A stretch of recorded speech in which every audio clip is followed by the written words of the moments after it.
Japan was not defeated by a fleet sailing over the horizon or by a single devastating battle. The weapon that slowly strangled the empire was far quieter than that.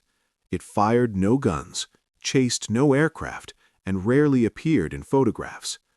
Most sailors who died because of it never even saw it. It waited silently beneath the sea.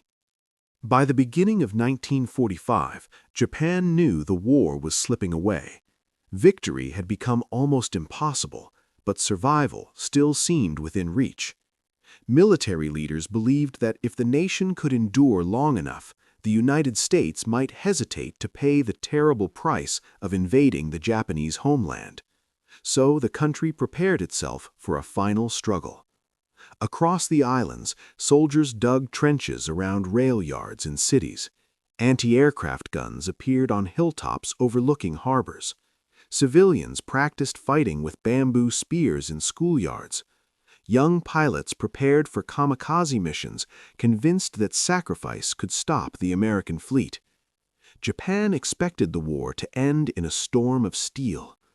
What its leaders never imagined was losing the war without that battle ever arriving. Because the empire's greatest weakness was not its army, it was its dependence on the sea. Japan was an island nation with very few natural resources. It had powerful factories and millions of determined soldiers, but it lacked the raw materials needed to sustain years of war. Oil came from Southeast Asia. Rubber came from Indonesia, rice came from Korea, coal came from northern Japan, steel and metals flowed from occupied territories in China. All of it had to travel by ship. The Japanese Empire was not connected by highways or railroads stretching across continents. Instead, it was held together by merchant ships moving across the Pacific like arteries carrying lifeblood. If those ships stopped sailing, the entire system would begin to fail. Factories would shut down, cities would lose electricity, armies would run out of ammunition. The ocean was not simply a border for Japan, it was the cord that kept the empire alive. And American planners were beginning to realize that if that cord were cut, the war might end without an invasion at all.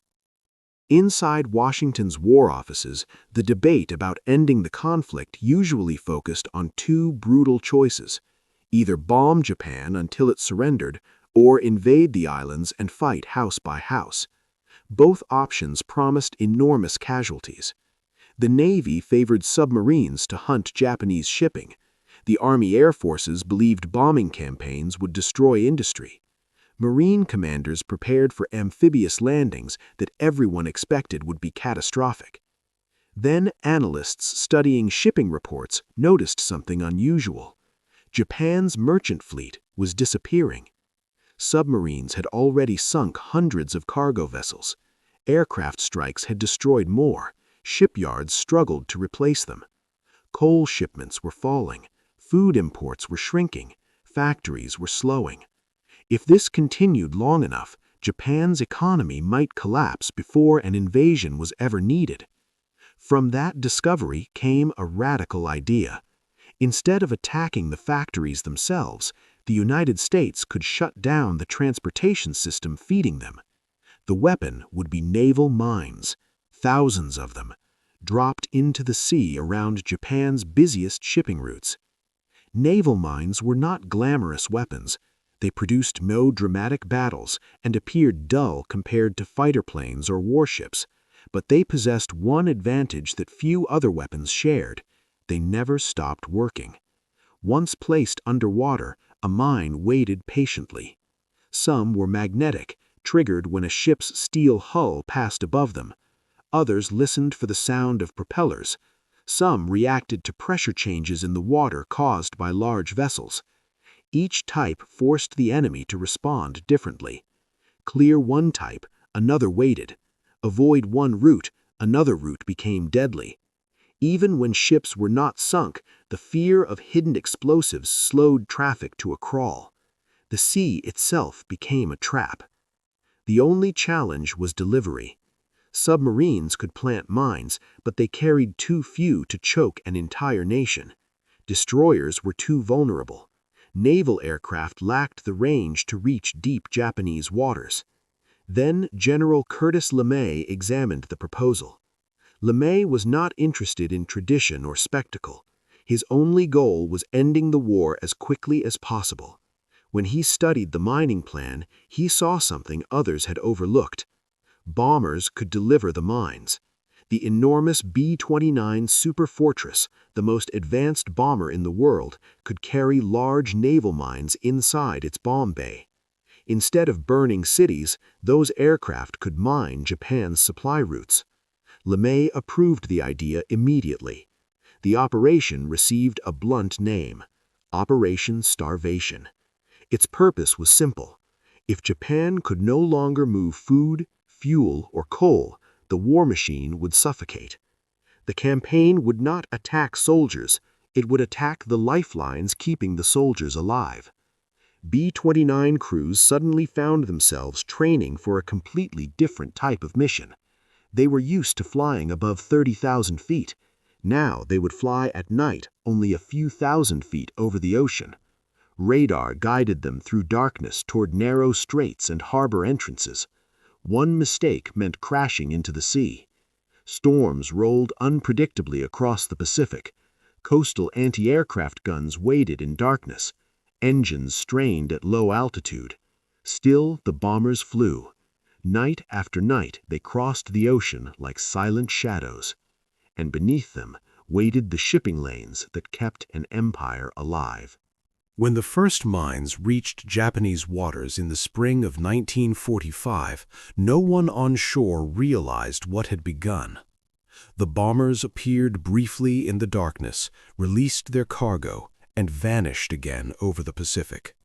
There were no burning cities and no dramatic explosions, just quiet splashes. Each splash marked the start of a hidden trap. The targets were chosen carefully. American planners studied Japan's supply network like doctors examining arteries.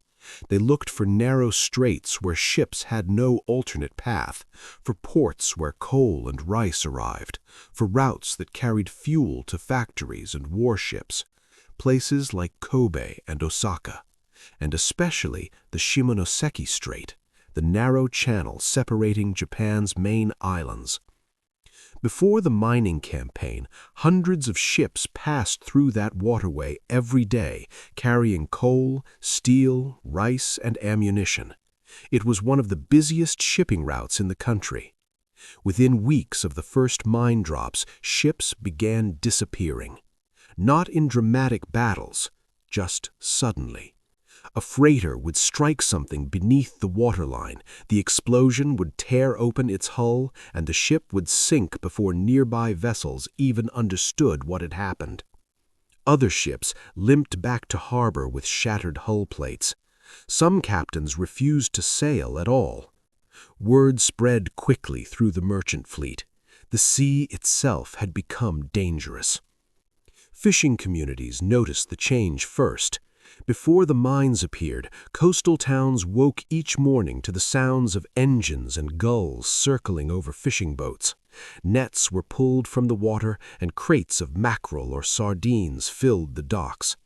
After the mining began, the harbors grew quiet. Boats remained tied to their moorings. Fishermen stood along the shoreline, staring out at water they no longer trusted. The ocean had once been their livelihood. Now it felt like a graveyard. Factories soon felt the consequences.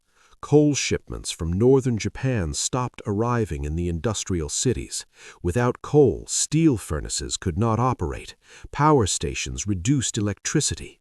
Some regions received only a few hours of power each day. Assembly lines slowed. Aircraft production stalled. Japan's war industry began collapsing without a single bomb falling on the buildings themselves. The same shortages spread into civilian life. Food shipments shrank. Rice rations became smaller and smaller. Families waited in long lines outside distribution offices, hoping to receive a handful of grain. Children carried empty bowls through crowded streets. Many returned home with nothing. The Japanese Navy responded with desperation. Minesweepers combed the coastal waters. Fishing boats were converted into clearing vessels. Students and civilians joined naval units assigned to remove explosives from shipping lanes. But each mine type required different countermeasures: magnetic sweeps, acoustic triggers, explosive charges. Clearing even a short corridor could take days, and the moment a path seemed safe, American bombers might return and plant more mines. The sea was becoming a battlefield that never slept. By May 1945, the scale of the disaster was clear. Operation Starvation was destroying or disabling more shipping every month than the entire submarine campaign had achieved in years. Japanese naval officers understood what this meant. Ships were not just tools of war, they were the bloodstream of the country. Without them, Japan could not feed its cities or power its factories. But the army leadership refused to believe starvation could decide a war. They still imagined a heroic final battle on the beaches. Generals insisted the nation could fight to the last soldier. Courage, they believed, would overcome shortages. One naval admiral quietly wrote a report warning that courage could not replace fuel or food. But the warning was buried. The preparations for invasion continued. Along Japan's coastlines, soldiers built fortifications and artillery positions. Fighter pilots waited beside aircraft ready to intercept enemy bombers. Yet the fuel those aircraft needed was running out. The shells those artillery crews required were becoming scarce. The weapons remained. The supplies that made them useful were vanishing. By the summer of 1945, the collapse of Japan's supply network had become impossible to hide. Coal shipments dropped to a fraction of their former levels. Steel production slowed dramatically.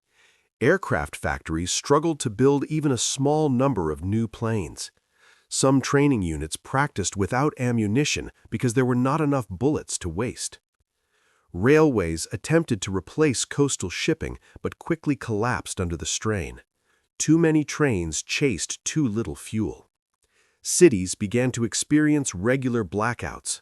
At night, entire districts fell into darkness, not because of air raid precautions, but because the power plants had nothing left to burn. Meanwhile, the B-29 crews continued their missions. They removed defensive guns and oxygen systems from their aircraft to carry even more mines.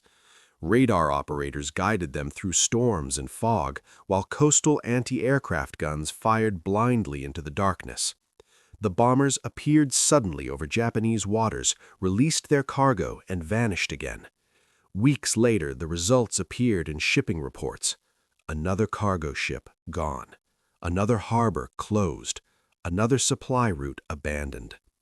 By the end of Operation Starvation, more than 12,000 mines had been dropped around Japan. Hundreds of ships were destroyed or crippled. Millions of tons of cargo disappeared from the nation's transportation system. Factories shut down. Harbors emptied. Rice bowls grew smaller. Japan's military was not defeated in a single battle. It was suffocated. The empire did not collapse because its soldiers refused to fight. It collapsed because the nation itself could no longer function. Invisible weapons, hidden beneath the sea, had quietly dismantled an entire war machine.